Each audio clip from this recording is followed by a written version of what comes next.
Hello అండి, నమస్కారం. సిరి entertainment ఛానల్కి స్వాగతం. నా పేరు రోజా. ఇప్పుడు నేను చెప్పబోయే story Ananya loves Abhiram, episode 35. Abhiram అనుతో మాట్లాడి లోపలికి వస్తూ ఉంటే మళ్ళీ అభిరామ్ ఫోన్ మోగుతోంది. జున్ను కాల్ చేస్తోంది. కాల్ లిఫ్ట్ చేశాడు అభి. ఒరేయ్, ఎక్కడ ఉన్నావురా? నేను హాస్పిటల్కి వచ్చాను. రూమ్ నెంబర్ చెప్పు, అక్కడికి వస్తాను. జున్ను, నువ్వు హాస్పిటల్కి వచ్చావా? అది ఈ టైంలో? నీకేమైనా పిచ్చా? టైం చూసావా ఎంత అయిందో? కోపంగా అన్నాడు అభి. ఏం చేయమంటావురా? నువ్వేమైనా తిన్నావా లేదా అని అమ్మ గోల చేస్తోంది. తను హాస్పిటల్కి రావడానికి బయలుదేరింది. అందుకే అమ్మని ఆపి నేను వచ్చాను. అయినా నేను ఒక్కదాన్ని రాలేదురే, నాతో పాటు విక్రమ్ కూడా వచ్చాడు, చెప్పింది జున్ను. ఏదేమైనా ఇప్పుడు టైం 11:30 అయ్యింది. ఇప్పుడేం తింటాను? ఒక్కరోజు తినకపోతే ఏమవుతుంది? మీరు ఎక్కడ ఉన్నారు చెప్పండి, నేను అక్కడికి వస్తాను అన్నాడు అభి. జున్ను చెప్పిన ప్లేస్కి నిమిషాల్లో చేరుకున్నాడు. జున్ను తెచ్చిన క్యారియర్ తీసి తింటూ విక్రమ్ జున్నుతో మాట్లాడుతూ, ఒరేయ్, ఇంక నాకు క్యారియర్ ఇచ్చారు కదా, మీరు వెళ్ళిరండి అన్నాడు అభి. అది కాదురా, శ్వేతకి యాక్సిడెంట్ అవ్వడం ఏంటి? ఇప్పుడు ఎలా ఉంది అడిగాడు విక్రమ్. షీఈస్ ఫైన్, ఇప్పుడు బాగానే ఉంది. రేపు డిశ్చార్జ్ చేస్తున్నారు. ఇంకా యాక్సిడెంట్ గురించి అంటావా? ఆ విషయం నేను తర్వాత చెప్తాను. ఇంత రాత్రిపూట మీరు అసలు ఎందుకు వచ్చారు? ఇప్పుడు మీరిద్దరూ ఒంటరిగా వెళ్ళడం అంత సేఫ్ కాదేమో. విశ్వ గ్యాంగ్ మొత్తం ఈ హాస్పిటల్ చుట్టూనే తిరుగుతున్నారు. మీకు ఏదైనా రిస్క్ ఉండొచ్చు కదా అన్నాడు అభి. నాకు ఎవ్వరి నుంచి రిస్క్ ఉండదు. నాతో పాటు వాకీటాకీ ఉంది. నా ఫోన్ లొకేషన్ అబ్జర్వ్ చేస్తూనే ఉంటారు. Don't worry. నేను జున్ను ఇంకా బయలుదేరతాం అన్నాడు విక్కీ. వెళ్తూ వెళ్తూ వెనక్కి తిరిగి మళ్ళీ అభిరామ్ దగ్గరికి వచ్చి, అభి, శ్వేతతో జాగ్రత్త. తను ఎందుకో కరెక్ట్ పర్సన్ కాదని నాకు అనిపిస్తోంది. రంగాని ఎంక్వైరీ చేసినప్పుడు కూడా రంగా ఈవిడి పేరే చెప్పాడు. ఆ రోజు రంగా మాటలు నిజమని నాకు అనిపిస్తోంది. ఎందుకైనా మంచిది, నీ జాగ్రత్తలో నువ్వు ఉండు. శ్వేతని నువ్వు రిజెక్ట్ చేశావన్న కోపంలో ఉంది. పైగా వాళ్ళ అన్నయ్య ఒక రౌడీ. మాకన్నా ఎక్కువ ప్రమాదం నీకే ఉంది. నువ్వు ఒంటరిగా ఉండడం అంత మంచిది కాదు. నీకు సెక్యూరిటీ కావాలంటే వెంటనే ఫోన్ చేయి అన్నాడు విక్కీ. నాకేదైనా కావాలంటే ఖచ్చితంగా ఫోన్ చేస్తాను, వర్రీ అవ్వద్దు, మీరు వెళ్ళిరండి అన్నాడు అభి. ఏంటి విక్కీ, మా అన్నయ్యతో ఏం మాట్లాడుతున్నావు అడిగింది జున్ను. శ్వేత బిహేవియర్ అబ్నార్మల్గా అనిపిస్తోంది. ఎప్పుడూ మీ అన్నయ్య చుట్టూ గొడవలు క్రియేట్ చేస్తోంది. కరెక్ట్గా చెప్పావు విక్కీ. నేను కూడా మా అన్నయ్యతో చాలాసార్లు చెప్పాను, కానీ వాడు ఎవరి మాట వినడు. పాపం శ్వేత అమాయకురాలు అంటాడు. చెప్పి చెప్పి విసుగు వస్తోంది తెలుసా. వాడికి ఎప్పుడు తెలుస్తుందో ఏమో. పద మనం వెళ్దాం, టైం ఇప్పటికీ బాగా లేట్ అయ్యింది అంది జున్ను.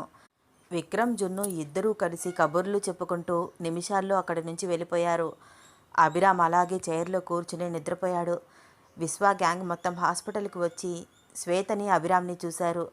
మా బావ మా చెల్లి చూడండిరా ఎంత చక్కగా ఉన్నారో. వీళ్ళ మధ్యలోకి నా డార్లింగ్ని అస్సలు రానివ్వకూడదు. వెంటనే దాన్ని పెళ్లి చేసేసుకోవాలి. వీళ్ళిద్దరికీ లైన్ క్లియర్ చేయాలి అన్నాడు విశ్వ. రేపు కాలేజీ దగ్గరికి వస్తుంది కదన్నా వదినమ్మ, తాళి కట్టేసేయి అన్నాడు అబ్దుల్. అంతేనంటావారా అబ్దుల్? అదోలాగా నవ్వుతూ అన్నాడు విశ్వ. నువ్వే కదన్నా అన్నావు తొందరగా పెళ్ళాడతాను అని, మరి చేసుకో అన్నాడు అబ్దుల్. సరేరా, రేపు ఈ పాటికి దాని మెడలు తాళి కట్టేస్తాను వల్గర్గా నవ్వుతూ అన్నాడు విశ్వ. ఆ మాటలకి మెలకువ వచ్చి చిన్నగా నిద్ర లేచి బయటికి వచ్చింది శ్వేత. వాళ్ళు మాట్లాడుకుంటున్న మాటలన్నీ వింది. చెల్లెమ్మా, నువ్వెందుకు నిద్రలేచావు? రెస్ట్ తీసుకో వెళ్ళు అన్నాడు విశ్వ శ్వేత వైపు చూస్తూ. సైలెంట్గా ఉండండి, అభి నిద్రపోతున్నాడు. ఏంటి ఇక్కడ మీ డిస్కషన్? హాస్పిటల్లో సైలెంట్గా ఉండాలని కూడా తెలీదా? మీరు పక్కకు రండి, మీతో మాట్లాడాలి అంటూ వాళ్ళందరినీ పక్కకు తీసుకువెళ్ళింది. అబ్దుల్, నువ్వు మీ అన్నతో చెప్పు నాతో మాట్లాడొద్దని, పిచ్చి పిచ్చి ప్లాన్స్ వెయ్యొద్దని చెప్పు. అభితో మళ్ళీ గొడవ పెట్టుకుంటే ఈసారి నిజంగానే బెయిల్ రాకుండా చేస్తాడు. జీవితాంతం చిప్పుకుడు తినే పరిస్థితి తెచ్చుకోవద్దని మీ అన్నతో చెప్పు సీరియస్గా అంది శ్వేత. అదేంటమ్మా, ఇంకెన్నాళ్ళు అన్నతో మాట్లాడకుండా ఉంటారు? మీరు బావగారు కలవాలనే కదా అన్నయ్య ఏం చేసినా అన్నాడు అబ్దుల్. చూడు అబ్దుల్, వాడు నా అభిని కొట్టాడు. అది కూడా నేను అభిని ప్రేమిస్తున్నానని తెలిసి కూడా. వాడితో నాకు మాటలేంటి? నాకు నా అభి కన్నా ఎవరు ఎక్కువ కాదు అంది శ్వేత. అది కాదమ్మా శ్వేత, ఆ రోజు అతను కూడా నన్ను కొట్టాడు కదా అన్నాడు విశ్వ ముందుకు వస్తూ. చూడు అబ్దుల్, నేను నీతో మాట్లాడుతున్నాను. ఎవరితో పడితే వాళ్ళతో మాట్లాడాల్సిన అవసరం నాకు లేదు అంది శ్వేత చాలా కోపంగా, విశ్వ వైపు చూడను కూడా చూడకుండా. నిజంగా నా మంచి కోరుకుంటే ఇక్కడ నుంచి మీరందరూ వెళ్ళిపోండి. ఇంకెప్పుడు నా కంటికి కనిపించద్దు. నా ప్రాబ్లం నేనే క్లియర్ చేసుకుంటాను సీరియస్గా అంది శ్వేత. అట్లా కాదమ్మా, నువ్వు కూడా ఒకసారి ఆలోచించు. ఆ పోరిని మీ అన్నయ్య పెళ్లి చేసుకుంటే నీకు కూడా లైన్ క్లియర్ అవుతుందిగా అన్నాడు అబ్దుల్. లైన్ క్లియర్ అవడం కాదు, ఇప్పుడిప్పుడే నా దారికి వస్తున్న అభిరామ్ నాకు కాకుండా పోతాడు. ఇదంతా నా కోసమే మా అన్న విశ్వ చేస్తున్నాడని తెలిసిన మరుక్షణం నన్ను అసహ్యించుకోవడం మొదలు పెడతాడు. అయినా మీరు ఇలా ఎలా ఆలోచిస్తున్నారు? తాళి కడితే భార్య అయిపోతుందా? తాళి కట్టినంత మాత్రాన అభిరామ్ వదిలేస్తాడని ఎలా అనుకుంటున్నారు? మీరు ఇంకా ఏ కాలంలో ఉన్నారు? అయినా అను మాత్రం మా అన్న తాళి కడితే కట్టించుకుంటుందా? వాడు చూస్తూ ఉండగానే తాళి తెంపి మొహాన కొడుతుంది అంది శ్వేత. మరి ఈ సమస్యకి సొల్యూషన్ ఏమిటి? నన్నేం చేయమంటావు సీరియస్గా అన్నాడు విశ్వ. చూడు అబ్దుల్, మీ అన్నని అరవద్దని చెప్పు. ఈ సమస్యకి ఉన్న ఒకే ఒక్క పరిష్కారం వాళ్ళిద్దరి మధ్య గొడవలను క్రియేట్ చేయాలి. ఒకరి మీద ఒకరికి అసహ్యం వచ్చేలాగా చేయాలి. ఇద్దరూ దూరం అయ్యాక వాళ్ళకి దగ్గర అవ్వాలి. ఈ సమస్యని స్మూత్గా డీల్ చేయాలి. ప్రతి దానికి రౌడీయిజం పనికిరాదు. ప్రస్తుతానికి మీరు ఏమీ చెయ్యొద్దు, చూస్తూ ఉండండి. టైం వచ్చినప్పుడు నేనే చెప్తాను ఏం చేయాలో. ప్రస్తుతానికి మీరెవ్వరూ హాస్పిటల్లో ఉండొద్దు, వెళ్ళిపోండి. మాకు డిస్టర్బెన్స్ క్రియేట్ చేయొద్దు. నేను అభి ఒంటరిగా ఉండాలని అనుకుంటున్నాము అంది శ్వేత. శ్వేత చెప్పడమే ఆలస్యము. అందరూ హాస్పిటల్లో నుంచి వెళ్ళిపోయారు. శ్వేత తిరిగి తన రూమ్కి వచ్చింది. అభిరామ్ మంచి నిద్రలో ఉన్నాడు, స్పృహ లేదు. అభిరామ్ చేతి మీద కిస్ చేసింది శ్వేత.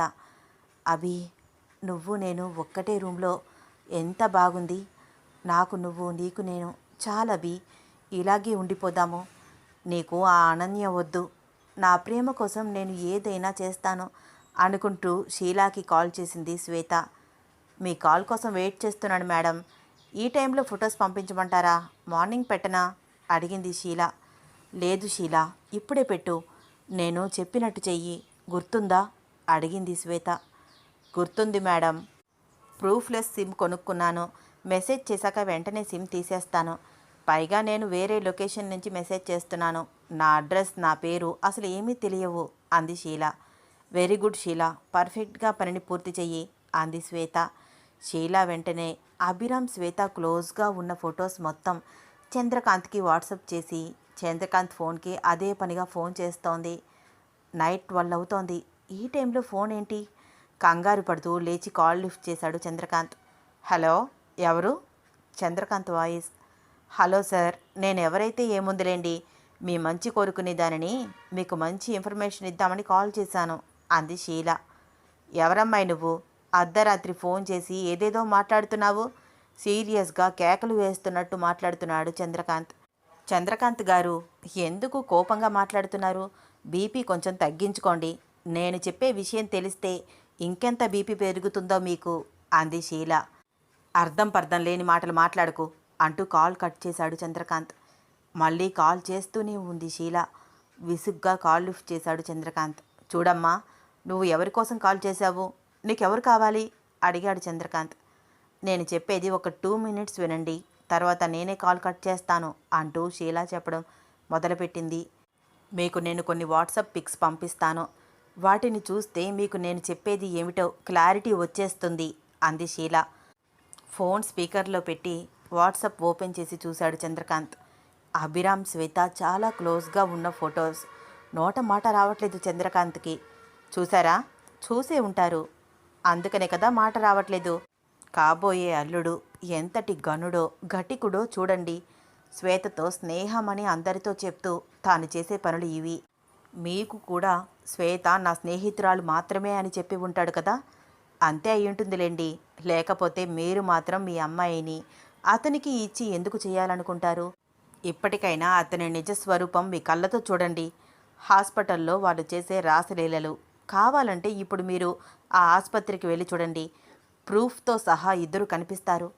అయినా కూడా మీ అమ్మాయిని అతనికే ఇవ్వాలని మీరు అనుకుంటే నలుగురు అనుకునేది నిజమవుతుంది. మీరు మీ అమ్మాయిని అతని ఆస్తి కోసం వలవేశారని ఆ మాటలు నిజం చేయకండి. మీ శ్రేయోభిలాషిగా ఇది మీకు నేనిచ్చే చిన్న సలహా, తప్పుగా అనుకోవద్దు అంటూ కాల్ కట్ చేసింది షీల. చంద్రకాంత్ కోపంగా వెంటనే షర్ట్ వేసుకుని బయటికి బయలుదేరాడు. గంగ చంద్రకాంత్ బిహేవియర్ని అబ్జర్వ్ చేస్తోంది. కోపంగా ఊగిపోతున్నాడు. ఏంటండి ఈ టైంలో ఎక్కడికి అడిగింది గంగ. నిజానిజాలు తెలుసుకోవడానికి వెళ్తున్నాను. నా కళ్ళతో నేనే చూస్తాను, అడ్డు తప్పుకో గంగ అన్నాడు చంద్రకాంత్. ఏ విషయం గురించి మాట్లాడుతున్నారండి కంగారు పడుతూ అడిగింది గంగ. గంగా, అడ్డు తప్పుకోమని చెప్తున్నాను కదా, నన్ను వెళ్ళని. కంగారు పడకు, వెంటనే వచ్చేస్తాను. నేనిప్పుడు వెళ్ళడం చాలా అవసరం. అనన్య భవిష్యత్తు గురించి ఆలోచిస్తున్నాను అన్నాడు చంద్రకాంత్. ఏంటండి మీరు ఏం మాట్లాడుతున్నారు? మీతో పాటు నేను వస్తాను. ఇంత రాత్రిపూట ఎక్కడికి వెళ్తున్నారు? అనన్య భవిష్యత్తు అంటున్నారేంటి? కంగారు పడుతోంది గంగ. ఇప్పుడు ఎవరో ఫోన్ చేశారు, చూసావు కదా? అభి గురించి నాతో ఏదేదో మాట్లాడుతున్నారు. మాట్లాడడమే కాదు, ఫొటోస్ కూడా పంపించారు, కావాలంటే చూడు అని తన ఫోన్లో ఫొటోస్ చూపించాడు చంద్రకాంత్. వాటిని చూస్తూ నమ్మలేనట్టు నుంచింది గంగ. అభిరామ్ని ఎంతగా నమ్మాం గంగ.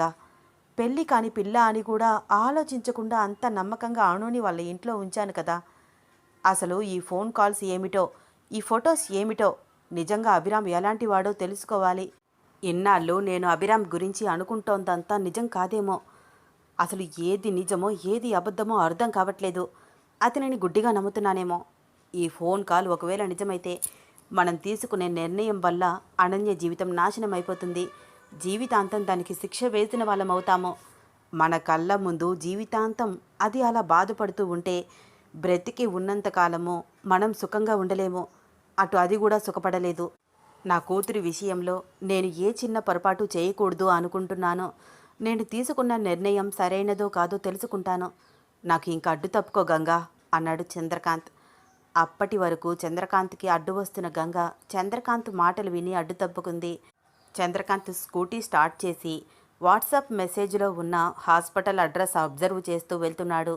చంద్రకాంత్ ఇంటి నుంచి హాస్పిటల్కి వెళ్లే దారిలో ఒక క్యాంటీన్ దగ్గర షీల ఇన్ఫర్మేషన్ ఇవ్వడం కోసం వెయిట్ చేస్తోంది. చంద్రకాంత్ స్పీడ్గా వెళ్ళడం చూసి వెంటనే శ్వేతకి మెసేజ్ చేసింది. మేడం, మీరు చెప్పిన పని కంప్లీట్ చేశాను. అనన్య వాళ్ళ నాన్నగారు కోపంగా హాస్పిటల్కి వస్తున్నారు. ఇంకా జరగాల్సిందంతా మీరే చేయాలి. చూసుకోండి మేడం, ఇంకొక 10 మినిట్స్ అంతే హాస్పిటల్ రీచ్ అయిపోతారు. షీలా నుంచి మెసేజ్. అభి శ్వేత బెడ్కి పక్కనే ఉన్న సింగిల్ బెడ్ మీద గాఢ నిద్రలో ఉన్నాడు. అనన్య తలకి దెబ్బ తగిలిన అప్పటి నుంచి నిద్ర లేకపోవడం వల్ల స్పృహ లేకుండా నిద్రపోతున్నాడు. విండోలో నుంచి చంద్రకాంత్ రావడం అబ్జర్వ్ చేసింది శ్వేత. అభి మంచి నిద్రలో ఉన్నాడని గమనించి అభిరామ్ పక్కకు వెళ్ళి కూర్చుంది. చంద్రకాంత్ చూసేలాగా డోర్ ఓపెన్ చేసి పెట్టింది. రిసెప్షన్ని అడిగి శ్వేత ఉన్న వార్డ్కి వస్తున్నాడు చంద్రకాంత్.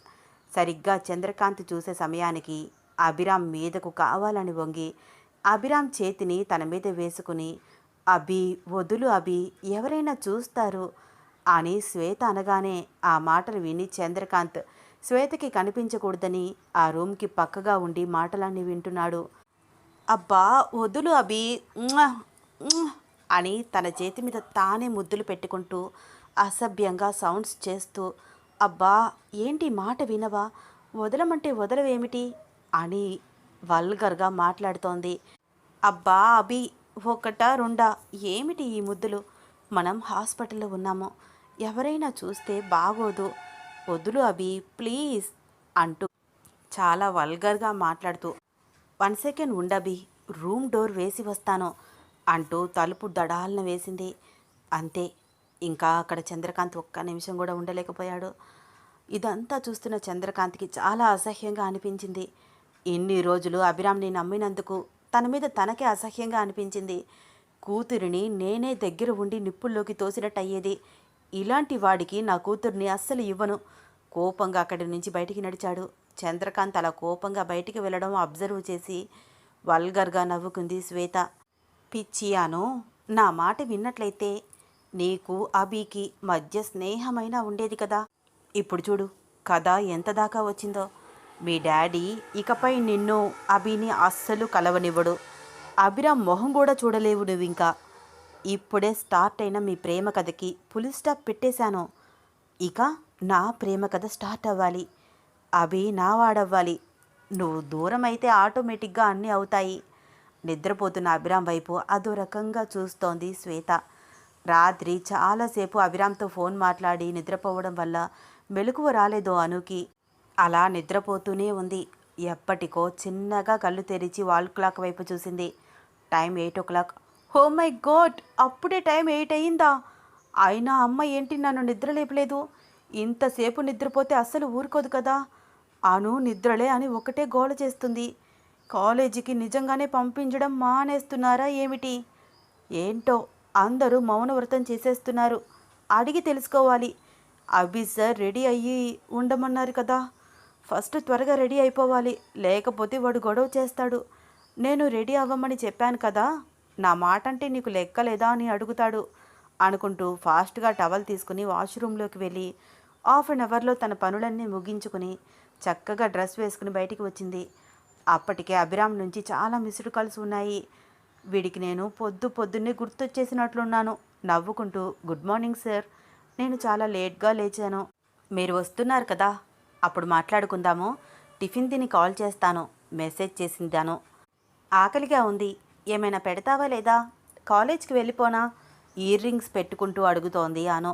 కాలేజ్ లేదు, ఏమీ లేదు, నోరు మూసుకుని ఇంట్లో కూర్చో అంది గంగ. ఏంటమ్మా నువ్వేనా మాట్లాడుతోంది? నోరు మూసుకుని ఇంట్లో కూర్చో అంటున్నావేంటి? కాలేజ్కి వెళ్ళొద్దా? నాన్న నిన్న అలా అన్నారని నిజం అనుకుంటున్నావా? ఊరికే అభిసార్ మీద కోపంతో అన్నారు. ఆడపిల్లలు చదువుకోవాలి అని నాన్న ఎప్పుడూ చెబుతూ ఉంటారు కదా. నేను కాలేజ్కి వెళ్ళకపోతే నాన్న ఊరుకోరు. నీ మీద కోపం వస్తుంది నాన్నకి అంది అను. నాకు తన మీద ఏమీ కోపం రాదు, కానీ మీ అమ్మ చెప్పినట్లు చెయ్యి. నువ్వేమి చదువుకుని మమ్మల్ని ఉద్ధరించాల్సిన అవసరం లేదు. కుదురుగా ఇంట్లో ఉండు. ఇంటి పని, వంట పని అన్నీ నేర్చుకో అన్నాడు చంద్రకాంత్. నమ్మలేనట్లు అలాగే చూస్తోంది అను. వాళ్ళ భవిష్యత్తు గురించి ఎంతగానో ఆలోచించి వేలకు వేలు డొనేషన్స్ కట్టి మరీ చదువు అని ప్రాణం తీసే వాళ్ళ నాన్న చదువుకో అక్కర్లేదు అని అనడం షాక్గా అనిపిస్తోంది అనన్యకి. వాళ్ళ నాన్నని ఎదిరించే ధైర్యం లేదు. ఎందుకు అలా అంటున్నారో అడిగి తెలుసుకోవాలన్నా భయంతో మాట రావట్లేదు. అమ్మా నువ్వు ఇలారా, నీతో మాట్లాడాలి గంగ వైపు చూస్తూ సైగలు చేస్తోంది. గంగ వంటింట్లోకి వెళ్ళింది. అమ్మా ఏంటి నన్ను కాలేజీకి పంపించరా? నేను చదువుకోనరా దేవుడా అన్నంతకాలం చదువు అని చంపారు. ఇప్పుడు నేను చదువుకుంటుంటే చదువుకోవద్దు అంటారేంటి? నన్ను పికప్ చేసుకోవడానికి అభిసార్ వస్తా అన్నారు, ఏం చేయను అంది అను. వాడెవడు నిన్ను పికప్ చేసుకోవడానికి? రావద్దని చెప్పు. కాదు ఇంకెప్పుడు రావద్దని చెప్పు. నువ్వు చెప్పడం కాదు, నీ ఫోన్ నాకివ్వు, నేనే చెప్తాను అంది గంగ. అమ్మా నువ్వేనా మాట్లాడుతోంది? ఇంత సాఫ్ట్గా ఉండేదానివి ఇలా అయిపోయావేంటమ్మా? అభిసార్ ఏం చేశారమ్మా? ఆయన నన్ను సేవ్ చేశారు, కాపాడారు. ఆయన మీద ఎందుకు మీ అందరికీ కోపం అడిగింది అను. నీకు ప్రతిదీ చెప్పాలా? నోరు మూసుకుని నీ ఫోన్ ఇవ్వు. అనన్య దగ్గర నుంచి ఫోన్ లాక్కుంది గంగ. చూడు అను, నీకు ఫోన్ కొనిచ్చి, కాలేజ్కి వెళ్ళడానికి స్కూటీ కొనిచ్చి, కాలేజీలో వేలకు వేలు పెట్టి చదివిస్తోంది మీ ఫ్యూచర్ బాగుండాలని. మీ మీద నమ్మకంతో మీ నాన్న మీకు అంత స్వేచ్ఛ ఇచ్చారు. అంతేకాని ఇలా అబ్బాయిలతో మాట్లాడతావని ఫోన్ కొనివ్వలేదు. ఇప్పుడు కూడా నీ మంచి ఆలోచించి ఆయన నేను చదువుకోవద్దని చెప్తున్నారు. కావాలంటే పెళ్ళయ్యాక చదువుకుందు కానీ ఇప్పుడు మాత్రం ఆయన మాటకు ఎదురు చెప్పొద్దు సీరియస్గా అంది గంగ. అసలు ఏం జరుగుతోంది ఈ ఇంట్లో? వీళ్ళు నా కోసం సెలెక్ట్ చేసిన అబ్బాయి అభిసారే కదా. నేను వెళ్ళనురా బాబు అంటున్నా వినకుండా బలవంతంగా నన్ను అతని ఇంటికి పంపించి మరీ చదువు చెప్పించారు. ఒకే ఇంట్లో ఉన్నప్పుడు లేని తప్పు ఇప్పుడు అతనితో మాట్లాడితే తప్పైపోతుందా? పెళ్ళయ్యాక చదువుకో అంటున్నారు. పెళ్ళి అభిసార్తోనే కదా. ఏమో బాబు, వీళ్ళేంటో వీళ్ళ పద్ధతులేంటో. ఇప్పుడు నన్ను పికప్ చేసుకోవడానికి అభిసార్ వస్తానన్నారు. ఆల్రెడీ బయలుదేరిపోయారు. ఇక్కడికి వచ్చి నన్ను తీసుకువెళ్తానంటే వీళ్ళు ఒప్పుకునేటట్టు లేరు. ఏ గొడవ జరుగుతుందో ఏమో. అటు అభిసార్కి కోపం ఎక్కువే, ఇటువైపు మా నాన్న గురించి అసలు చెప్పక్కర్లేదు. నిన్నటి నుంచి నాతో అసలు మాట్లాడడమే మానేశారు. అప్పటికి నేనేదో దేశద్రోహినైనట్టు అదులాగా చూస్తున్నారు. ఏం చేయాలో అర్థం కాక అలాగే చూస్తూ నుంచుంది అను. అభిరామ్ అనన్యకి కాల్ చేస్తున్నాడు. తన కాల్ కట్ చేస్తూ ఉండడంతో మళ్ళీ కాల్ చేస్తూనే ఉన్నాడు అభి. గంగా ఫోన్ స్విచ్ ఆఫ్ చేసేసింది. ఇదేంటి అను ఫోన్ కట్ చేస్తోంది? వాళ్ళ డాడీ పక్కనే ఉన్నారేమో. ఇప్పుడేమో ఏకంగా ఫోన్ స్విచ్ ఆఫ్ వస్తోంది. ఛార్జింగ్ పెట్టలేదేమో. నైట్ నాతో మాట్లాడి నిద్రపోయింది కదా. అంతే అయ్యుంటుంది. ఇప్పుడు తన దగ్గరికి వెళ్తున్నాను కదా. అంకుల్ని ఎలాగైనా అనన్య చదువు ఆపొద్దని ఒప్పించాలి. అఫ్కోర్స్ అంకుల్ నిన్న కోపంలో అలా మాట్లాడారు. ఖచ్చితంగా ఒప్పుకుంటారు అనుకుంటూ బైక్ స్టార్ట్ చేసి వెళ్తున్నాడు అభి. అనన్య దగ్గరికి వెళ్తున్న అభిరామ్ని హాస్పిటల్ విండోలో నుంచి చూస్తోంది శ్వేత. వెళ్ళు అభి, ఈరోజు ఆ చంద్రకాంత్ నిన్ను ఎంతగా అవమానిస్తాడంటే మామూలుగా కాదు. తన కూతురికి నువ్వేదో అన్యాయం చెయ్యబోయినట్టు, నిన్ను నమ్మి అతను ఏదో చాలా పెద్ద తప్పు చేసినట్టు నానా మాటలు అంటాడు. అసలే మాట పడని మనస్తత్వం నీది. ఖచ్చితంగా నీ ఈగో హర్ట్ అవుతుంది. నా చేతులకు మట్టి అంటకుండా అన్ని జాగ్రత్తలు తీసుకున్నాను.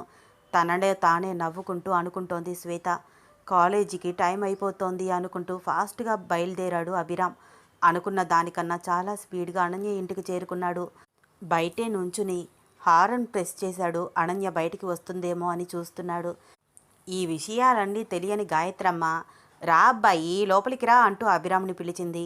బైక్ పార్క్ చేసి అభిరామ్ లోపలికి వస్తున్నాడు. అనన్య అభిరామ్ వచ్చాడని ఫాస్ట్గా అభిరామ్తో మాట్లాడాలని పరుగు పరుగున వస్తోంది. తన కోసం వస్తున్న అనన్య వైపు అలాగే చూస్తున్నాడు అభి. అనో, నువ్వు లోపలికి వెళ్ళు. అనన్య వెళ్ళే దారికి అడ్డుగా వస్తూ కోపంగా అనన్య వైపు చూస్తూ అన్నాడు చంద్రకాంత్. నాన్నా, నా కోసం అభి సార్ వచ్చారు, మాట్లాడి వచ్చేస్తాను. అను, నేను చెప్తుంటే నీకు వినిపించట్లేదా? లోపలికి వెళ్ళు సీరియస్గా అన్నాడు చంద్రకాంత్. అంకుల్ ఎందుకంత కోపంగా ఉన్నారు? ఇంకా కోపం తగ్గలేదా? జరిగిన విషయంలో అసలు నా ప్రమేయం లేదు కదా. అను నాతో మాట్లాడితే ఏమవుతుంది? మాట్లాడనివ్వకుండా తనని ఎందుకు తిడుతున్నారు? ఆలోచిస్తూ అలాగే నుంచున్నాడు అభి. అనన్య అభిరామ్ వైపే చూస్తూ వెళ్ళలేక తన రూమ్లోకి వెళ్ళింది. ఒకరిని ఒకరు అలాగే చూసుకుంటున్నారు. అనన్య సైగలు చేస్తూ ఏదో చెప్పడానికి ట్రై చేస్తోంది. కానీ అభిరామ్కి ఏమీ అర్థం కావట్లేదు. అభి, ఎందుకు వచ్చావు? సీరియస్గా అడిగాడు చంద్రకాంత్. అంకుల్, అనన్యని కాలేజీకి తీసుకువెళ్దామని వచ్చాను. అంకుల్, మీకు కోపం ఉంటే నా మీద చూపించండి. తన చదువెందుకు ఆపేయాలనుకుంటున్నారు? నాకు అర్థం కావట్లేదు అన్నాడు అభి. అభి, నువ్వు నాకేమవుతావని? నీ మీద నాకు కోపం ఎందుకు? మన మధ్య ఎటువంటి రిలేషన్ లేదు, ఇకపై ఉండదు కూడా. అను గురించి నువ్వు అంత కేరింగ్ చూపించాల్సిన అవసరం లేదు. ఇన్ని రోజులు నువ్వు ఉంటేనే అది చదువుకుందా? అయినా ఇంకా దానిని చదివించే ఉద్దేశం నాకు లేదు అన్నాడు చంద్రకాంత్. ఏం మాట్లాడుతున్నారు అంకుల్? మీరెందుకు నాతో ఇంత రూడ్గా మాట్లాడుతున్నారు? నిజమే, అనన్య రాత్రిపూట ఇంట్లో నుంచి బయటికి వచ్చేసింది. కానీ ఆ విషయం మా ఎవరికీ తెలియదు కదా. తెలిస్తే మేము వెళ్ళనివ్వం కదా అంకుల్. ఆ రౌడీలు, ఆ గొడవ, ఇవన్నీ అన్ఫార్చునేట్లీ జరిగాయి. వాటిని మీరు సీరియస్గా తీసుకుని ఇకపై నువ్వు అనుని కలవక్కర్లేదు, మన మధ్య ఏ రిలేషన్ లేదు అని అనడం ఏంటంకుల్ అన్నాడు అభి. అభి, ఇప్పుడు నేను నీకు ఎక్స్ప్లెనేషన్ ఇవ్వాల్సిన అవసరం లేదు. నువ్వు ఎలాంటి వాడివో నీకు తెలుసు. ఎవ్వరికీ తెలీదు అని నువ్వు అనుకోవద్దు. నిన్న నేను హాస్పిటల్కి వచ్చాను. నిన్ను శ్వేతని ఇద్దరిని చూశాను. నిన్ను ఇన్ని రోజులు గుడ్డిగా నమ్మినందుకు నా మీద నాకే కోపం వస్తోంది. ఇంకా నయం, నా అదృష్టం కొద్దీ అంతా ముందే తెలిసింది అన్నాడు చంద్రకాంత్. అంకుల్, మీరు ఏం మాట్లాడుతున్నారో నాకేమీ అర్థం కావట్లేదు. మీరు నిన్న నైట్ హాస్పిటల్కి వచ్చారా? వచ్చి ఏం చూశారు? శ్వేత నా ఫ్రెండ్.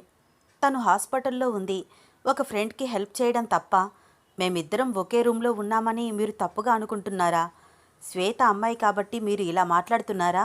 అదే ప్లేస్లో ఒక అబ్బాయి ఉన్నట్లయితే నా మీద మీకు నమ్మకం ఇదేనా అన్నాడు ఆవేశంగా అభి. చంద్రకాంత్ అభిరామ్ చెంప చెల్లుమనిపించాడు. అభిరామ్కి విపరీతమైన కోపం వస్తున్నా చంద్రకాంత్ పెద్దరికాన్ని గుర్తుపెట్టుకుని ఏమీ మాట్లాడకుండా నుంచున్నాడు. ఇదంతా అనన్య తన రూమ్ చాటు నుంచి చూస్తూ ఉండడం వల్ల గబగబా అక్కడికి వచ్చింది. నానా, మీరేం చేస్తున్నారు? అభి సార్ని ఎందుకు కొట్టారు? సారీ సార్ అని అభిరామ్ వైపు చూస్తూ చంద్రకాంత్ ఎందుకు అలా ప్రవర్తిస్తున్నాడో అర్థం కాక అయోమయంగా చూస్తోంది. అంతే, చంద్రకాంత్లో కోపం మరింత పెరిగింది. అను చెంప కూడా చెల్లుమనిపించాడు చంద్రకాంత్. నా ముందు నోరు ఎత్తడానికి కూడా భయపడే నువ్వు ఈరోజు నాన్న నువ్వెందుకు ఇలా చేస్తున్నావని అడుగుతున్నావా? నిన్ను బయటికి రావద్దని చెప్పాను కదా కేకలు వేస్తూ అన్నాడు చంద్రకాంత్. తనని కొట్టినప్పుడు కూడా రాని కోపం అనన్యని కొట్టగానే వచ్చి చంద్రకాంత్కి అడ్డంగా వెళ్తూ, అంకుల్, అణునెందుకు కొడుతున్నారు? అసలు మీకు ఇంత కోపం ఎందుకు వస్తోంది? నాకు అర్థం కావట్లేదు. పైగా ఏదేదో మాట్లాడుతున్నారు అన్నాడు అభి. చంద్రకాంత్ అప్పటికే చాలా కోపాన్ని కంట్రోల్ చేసుకుని మాట్లాడుతున్నాడు. తప్పు చేసి కూడా చేయనట్టు నటిస్తున్నావు చూడు. నిన్ను చూస్తే ఈ క్షణం నాకు విపరీతమైన అసహ్యం వేస్తోంది. మర్యాదగా బయటికి పో అరిచాడు చంద్రకాంత్. చంద్రకాంత్ గట్టిగా కేకలు వేస్తూ మాట్లాడుతుంటే గంగ, గాయత్రమ్మ, అలేఖ్య అందరూ వచ్చి చూస్తున్నారు. సరే అంకుల్, వెళ్ళిపోతాను. నేను చేసిన తప్పేంటి క్లారిటీగా చెప్పండి అన్నాడు అభి. అలేఖ్య ముందు ఇవన్నీ మాట్లాడడం ఇష్టం లేక అభిరామ్ని, అనన్యని తన రూమ్లోకి తీసుకువెళ్ళి మాట్లాడుతున్నాడు చంద్రకాంత్. అంకుల్ చెప్పండి, నేను చేసిన తప్పేంటి మరొకసారి అడిగాడు అభి. నిన్న నైట్ నేను హాస్పిటల్కి వచ్చాను అని చెప్తున్నాను కదా. నైట్ నువ్వేం తప్పు చేశావో నీకు తెలీదా అన్నాడు చంద్రకాంత్ చాలా కోపంగా. నాన్న, నైట్ ఏం జరిగింది? మీరు హాస్పిటల్కి ఎందుకు వెళ్ళారు అడిగింది అనో, నీ దాకా ఈ విషయం తీసుకురాకూడదు అనుకున్నాను.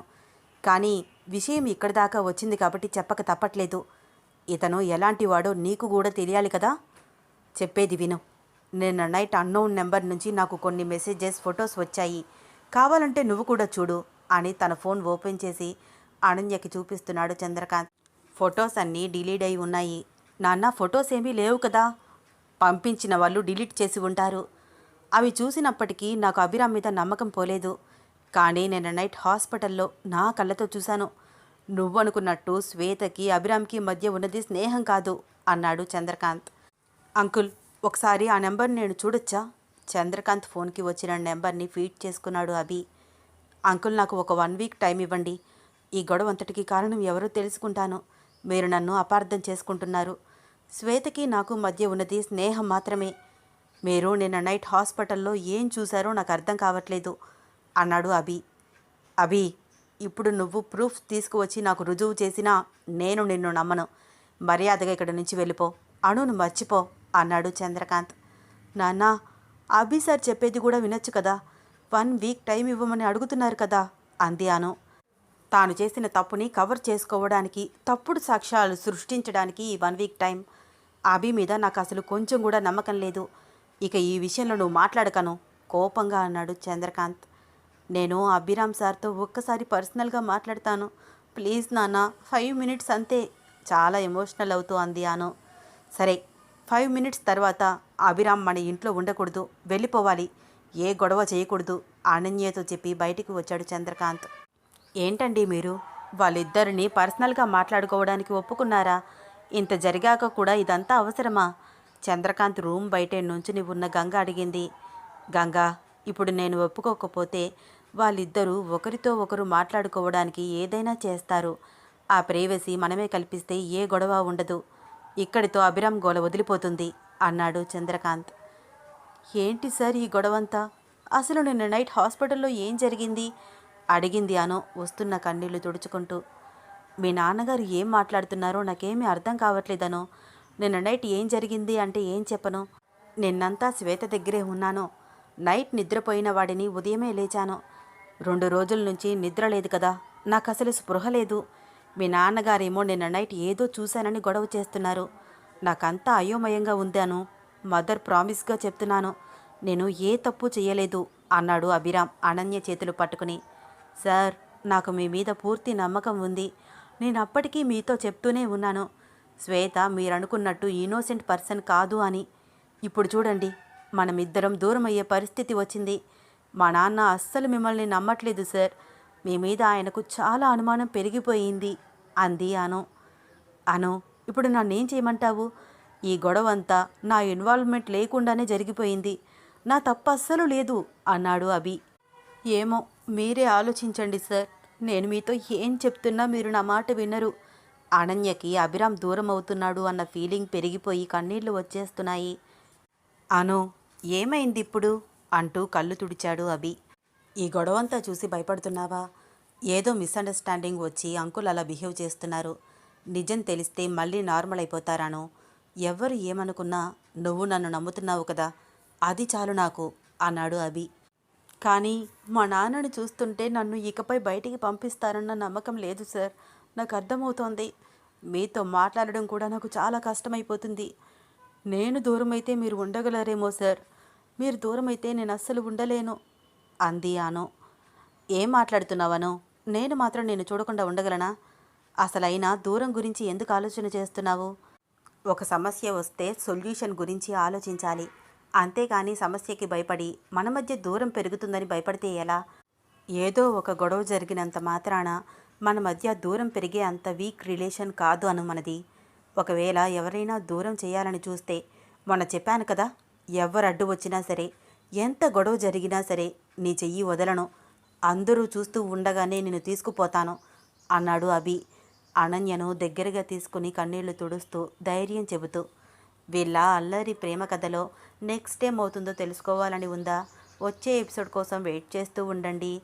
వీళ్ళ ప్రేమ కథ మీకు నచ్చితే లైక్ చేయండి, షేర్ చేయండి, సబ్స్క్రైబ్ చేసి నన్ను ప్రోత్సహించండి. ఈ కథపై మీ అభిప్రాయాన్ని కమెంట్ చేసి చెప్పండి. ధన్యవాదాలు.